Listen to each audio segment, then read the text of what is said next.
Hello, welcome back to Buckle Up. My name is Rob Wilson and I am currently driving the Ford Puma ST mild hybrid. Okay, so let's talk Puma, because I've never driven a Puma, which I'm ashamed to say since it is such a popular car, the most popular car in Britain. Now that the Fiesta has officially died, this is the small performance Ford, so it has big shoes to fill because the Fiesta ST, as I'm pretty sure everyone knows by now, was fantastic. So there are actually two versions of the Puma ST. There's this mild hybrid version, and then there is what I would call the proper version with the 1.5 litre turbo unit from the old Fiesta ST. So this one is not quite as quick, so I'll give you figures for both, because this is a 1 litre 3-cylinder turbo with the 48 volt electric system as well. So this has a top speed of 130 miles an hour. The just pure petrol one is 137, so it's a little bit slower than that one.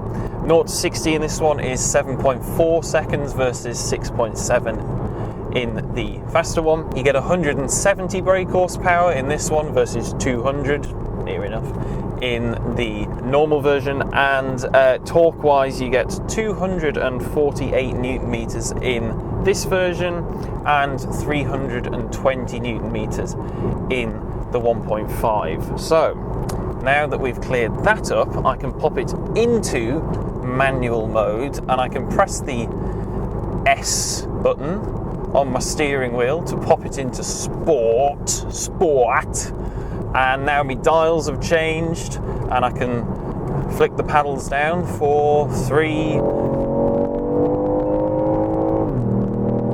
Well, there's definitely some noise coming in through the speakers. It must be noise coming in through the speakers. There's no way a 1 litre engine sounds like that. It's got a good throttle response for a turbocharged car. I guess that's what the mild hybrid will be filling in. Whee! That's actually quite fun. I loathe to use the word fun when I'm in a crossover, but really this is sort of at the point where can it be classed as a crossover because it's so low, you sat so low. I mean, these sporty Ford Performance seats, which are very good actually, hugging you, does make it feel very sporty. Wow, that throttle response is really quick.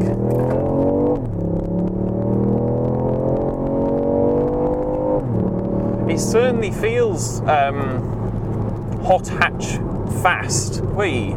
Little jump.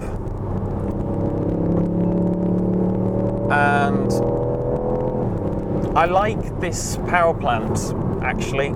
I was thinking I wouldn't because I'd be wanting for the 1.5, and I'm sure that one is brilliant as well. But this is really good fun. Who thought you could have this much fun in a small little crossover? Certainly not I.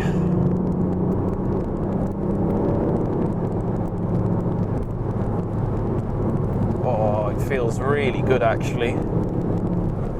They've really sorted this. Other cars that I've driven in this sort of vein are the Hyundai Kona N, although of course that's a bit older now, and the T-Roc R, but this is not as quick as those. But that doesn't mean I'm having any less fun. This feels right on the ragged edge, which is what you want from a hot hatchback. This is its playground, it's the British B road. This is where it should be absolutely in its element. And I have to say, it really is properly exciting, this car. It's wet out today as well, which I think is making it a little bit more fun. Oh, God. That's really impressed me, actually. Really impressed me. I have to be honest, I wasn't necessarily expecting to not like this, but not to like it as much as I do. While we're at a junction, I guess I'll talk about economy, because this, being the mild hybrid version, you'd think it would do way more miles to the gallon than the normal petrol one, and it is more efficient. However, there is a big old asterisk next to that, because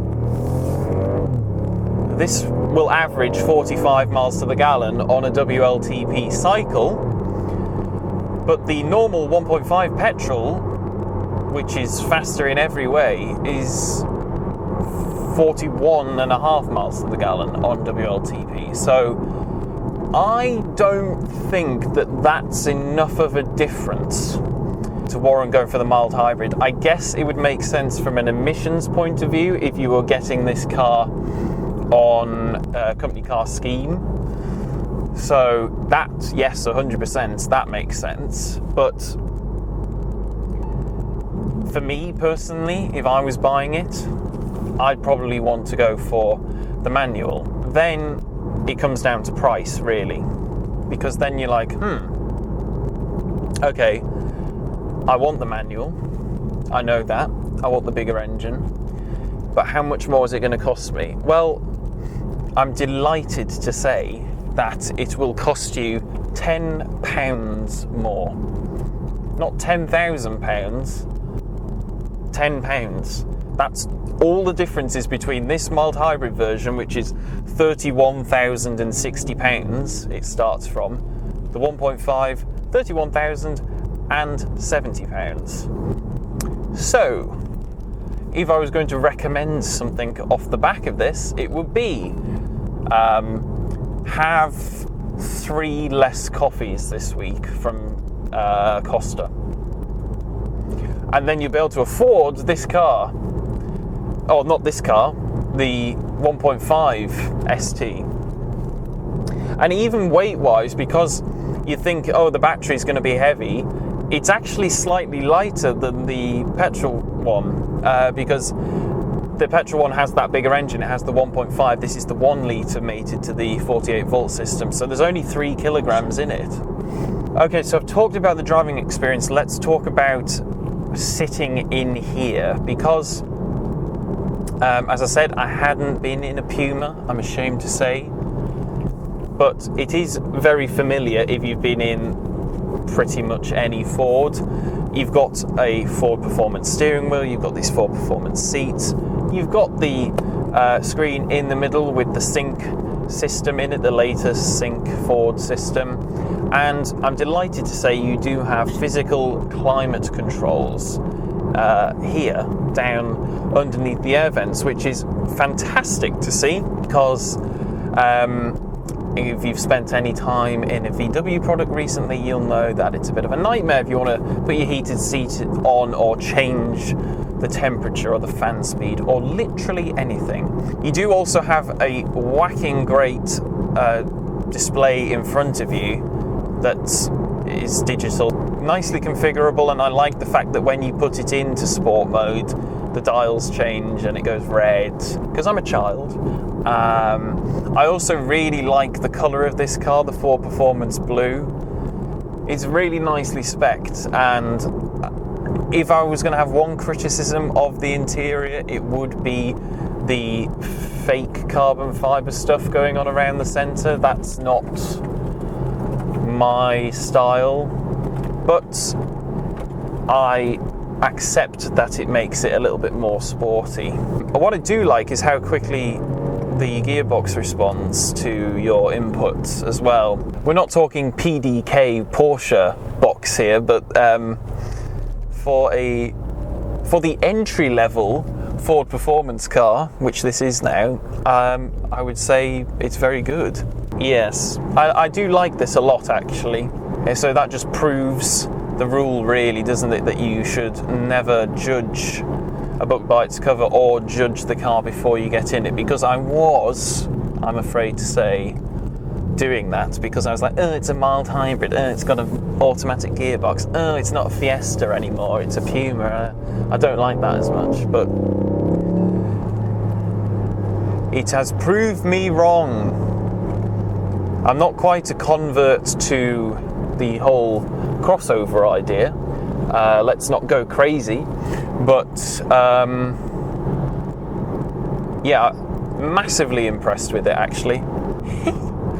Yep, and it's making me smile, and that's all that you can really ask for in a car, especially a performance one like this.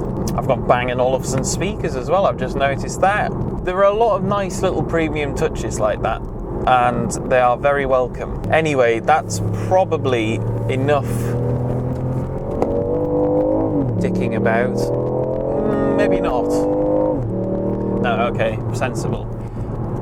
So thank you very much for watching. If you've enjoyed the video, make sure to give it a like, comment down below. Let me know what your thoughts are on the Puma ST. Most importantly though, please do subscribe and hit the notification bell so you never miss an upload.